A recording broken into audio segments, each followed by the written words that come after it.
Episode 5 of Asian Battle Royale. We're going to continue where we left off in the last episode, but a few things have happened in the last episode. So, obviously, the Middle East went to war.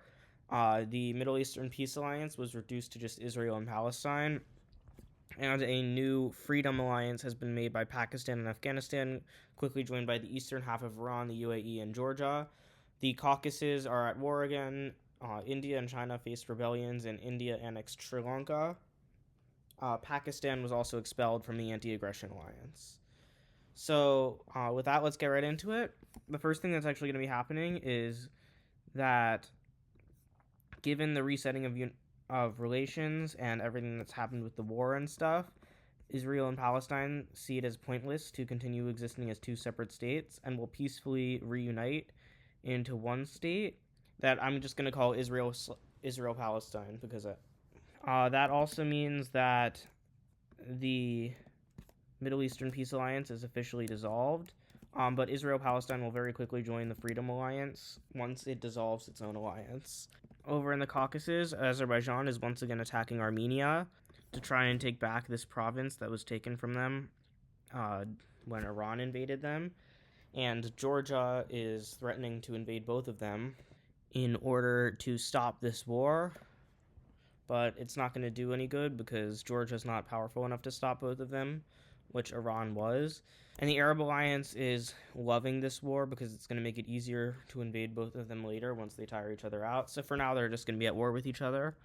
On a completely separate note, Kazakhstan invades into Turkmenistan, claiming that the treaty with them regarding Uzbekistan actually gave a little bit of land into Kazakhstan that it didn't give, and this makes Turkmenistan declare that as an act of war and declare war on Kazakhstan, which Kazakhstan was pretty much ready for, and absolutely wipes the floor with Turkmenistan, taking a lot of the land they wanted before the Turkmen dictator, facing revolts from his own people, decides to surrender to Kazakhstan. And these are the new borders between Kazakhstan and Turkmenistan. In China, the rebellions from Nepal and Bhutan are now spreading into neighboring Tibet, as well as parts of India, with huge portions of Tibet around their capital city Lhasa, but also just in the whole region, breaking out into rebellion, as well as parts of the Indian province of Kashmir, parts of which want to be part of Pakistan instead. And, of course, China will move with extreme speed and force to crush these rebellions as best as they can, and they're going to do it very effectively. India will also crush these rebellions. However, Pakistan basically tells them not to crush the rebellion here, and India and Pakistan don't have terrible relations, definitely not as bad as they are in the real world, so they basically come to an agreement in which India allows a lot of people to move out of Kashmir and into Pakistan, which neutralizes their relations. India and China are basically committing war crimes in Tibet, and Myanmar basically makes a motion with the Anti-Aggression Alliance, telling them that they should use that as grounds for invading into India and China to stop this. And the Anti-Aggression Alliance actually agrees to that. And so they will first send an ultimatum to China and India, basically saying, hey, stop what you're doing. And China and India will obviously say no. And so, war. And China and India were pretty prepared for this, but India had known they were going to lose a lot of their eastern flank pretty quickly, so they hadn't really defended it. Instead, they increased the speed of their destruction of the Tibetan rebellion so that it will not be a problem for them during the war. As Vietnam starts invading into southern parts of China, taking Hong Kong, which wanted to be taken, basically. However, China is basically trying to ensure they only have one front first. So the first thing they're going to do is invade into Mongolia. Russia is staying neutral in this war because they're not supposed to be involved in this, but they don't help China with logistics. It doesn't really matter because Mongolia was never going to win against China. Eventually, their capital, Ulaanbaatar, is surrounded, and it's taken Mongolia never surrenders because they want to give China a hard time and they want to hopefully be revived after the war. South Korea has started invading into North Korea. They're doing fairly well at it, taking all the land that's part of North Korea up to the modern day border of North Korea, which is a river, before China has their second line of defense. China is currently invading into Tajikistan, and it's going pretty well, so that Tajikistan just leaves the war and surrenders. Out of the Purple Alliance, the country that's doing by far the worst is Indonesia. So Singapore over here has decided to join the Anti-Aggression Alliance, at least temporarily. Malaysia has started landing troops in what used to be their territory over here. Indonesia was attempting to take the Philippines, which is working decently well, but not well enough, as Malaysia manages to capture large swaths of the island of Borneo that used to be theirs. And with the help of Singapore, who's like equally as powerful as Malaysia, effectively, they are doing quite well against Indonesia, who is really out of their depth.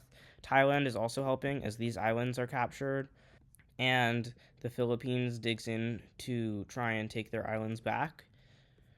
East Timor will then rebel against Indonesia, and the entire island of Timor, not just East Timor, is captured by the rebels, while Thai troops will land on the northern parts of Sumatra and start invading down the island. So it seems the Anti-Aggression Alliance is winning for now. However, things are going less well for them in the northern front, where India is finally starting to push into Bangladesh, taking their capital, which I believe is called Dhaka, and just kind of bullying them. They're starting to invade into Myanmar as well with the help of China, who is still focused on the Korean front, and is also pushing back pretty well there. However, Taiwan at this point will launch into a pretty full-scale rebellion against China, and it'll work as China just doesn't have the bandwidth to deal with Taiwan right now. So instead they don't, focusing on taking back some land over here, and they make a landing in Vietnam, cutting the country in half. No worries though, because Vietnam has allies, except that China just bribed Laos to leave the war. And they also just started pushing back against Vietnam in the north. While Bangladesh has been fully occupied, and Myanmar is not doing very well either. Luckily for the Anti-Aggression Alliance, there is one front they're winning in, as the island of Sumatra is fully evacuated by the Indonesian government in order to have a better foothold, as well as Borneo. Indonesia realizes their main strength lies in their navy, and so once the Anti-Aggression Alliance lands in an island, they kind of just give it up, which is not a good strategy, and it also means that they fully evacuate the Philippines. China and India realize the only way that they're going to be able to save Indonesia is by just basically bailing them out once they win their front of the war. Speaking of which, Korea is now fully starting to fall, with the current borders of South Korea now being the new front lines that China's struggling to break. Vietnam will be invaded from two sides, and the northern half of them will collapse, while the southern half is not far away. Myanmar is actually holding pretty well against this, and Sri Lanka will start rebelling against India, as well as Nepal rebelling once again. While this has all been going on, Azerbaijan and Armenia have still been at war, and it seems that Armenia has kind of run out of luck, as Georgia has basically decided to start backing Azerbaijan in the war, which is not what the Freedom Alliance wanted them to do, but they wanted to get some land out of Armenia, and they basically just decided, hey, this war is going to happen either way, might as well get something out of it. And so Azerbaijan and Georgia actually split up Armenia in the end. So this is what their division looks like, and Georgia is suspended from the Freedom Alliance for what they just did to Armenia. Over in Indonesia, the AAA has been focusing on getting out smaller islands, as well as invading into Western New Guinea, which actually goes pretty well for them. While Indonesia has been focusing on protecting their island of Java, because they know that they need to get India and China to bail them out anyway, and they think that's going to happen. India, realizing that the front line with Myanmar isn't going to go anywhere for a while, decides to withdraw some of their troops to deal with their Sri Lankan rebellion, which they deal with pretty well. but it actually allows for Myanmar to make a pretty good gain, liberating parts of Bangladesh, which then allows for most of the rest of Bangladesh to then be liberated. And China basically face palms because India just made a massive blunder. They then try and deal with the Nepali rebellion, which also works, but allows for even more land to be taken back by the Southeast Asians. Meanwhile, Japan officially joins the Anti-Aggression Alliance, which is kind of the first thing they've really done all series. And they start supporting Korea, which allows them to start invading back into China. However, India is now pushing back with their full force across Bangladesh once again, and now Bangladesh is super war-torn by this point. Like 3 different fronts have gone across them, there, back, and there again. And now Myanmar is really struggling to defend. Laos is still staying neutral, and Vietnam is starting to fall.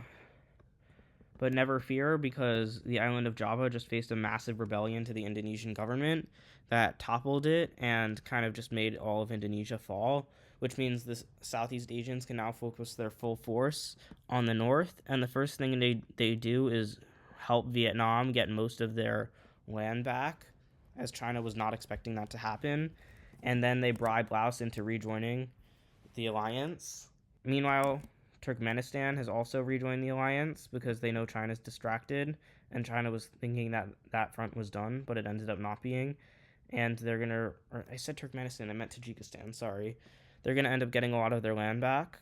However, things are not going well in the Southeast Asian front because Myanmar has just fully collapsed, basically back into civil war, but the civil war will be cut short by China invading them, as well as Laos, which they kind of take a huge punishment on for re-betraying them. And Vietnam is also retaken pretty much. The only front that the Yellow Alliance is winning on now is against China in Korea, where China's not really defending Manchuria very strongly because they just don't care if it gets war-torn. China's also letting Turkmenistan do whatever they want in the west because, again, they don't care about that area. And this is allowing for a massive sweep across Southeast Asia to happen. Unfortunately for them, Indonesia is basically now fully sided with the Anti-Aggression Alliance, but China will invade all the way to the borders of Malaysia before being stopped by the one last front line that the Mustard Alliance has set up. And luckily for the Anti-Aggression Alliance, they will finally have another country joining them, and that is Kazakhstan, who will continue invading into the west of China and basically focus on liberating most of Mongolia, which goes surprisingly well as Ulaanbaatar rebels against China and the Chinese occupying forces are slowly but surely removed from Mongolia because China doesn't really want to focus there anymore. And a smart move by Korea that might have been helped out by Russia allows them to connect up with Mongolia in one massive front line as Manchuria falls to a combination of rebellion and invading forces, and the entire western parts of China also fall as Tibet once again starts their own mini rebellion that also leaks its way into India and Bhutan. Pakistan will officially join the war on the side of the Anti-Aggression Alliance, seeing that this is the way the war is going and wanting to basically stop India and China from taking over the world. China decides that the only thing they can do is use one last attack to take out Malaysia and Singapore to try and get rid of the southern front, as they only need to defend against naval invasions now, and they turn their attention back to the north, trying to split them into two by invading up through Mongolia, capturing Ulaanbaatar, and getting all the way to Russia. But Russia has officially announced that they don't want China to take over the world either, and is allowing logistics to go through them. And China's mad because they know that this series doesn't allow them to invade into Russia. But for now, Pakistan is just annihilating the western parts of India, taking Kashmir, which they've always wanted. And just like, yeah, India is not doing well. A bunch of Southeast Asian troops that had fled to Indonesia, now that Indonesia has a new government that's supportive of them, will re-invade, taking Singapore and from there taking Malaysia and invading up through Thailand, as China has basically used all their troops for one last hurrah into Manchuria, which actually goes fairly well, taking parts of Korea. But then rebellions start happening within the main parts of China against their autocratic rule and in favor of ending the war.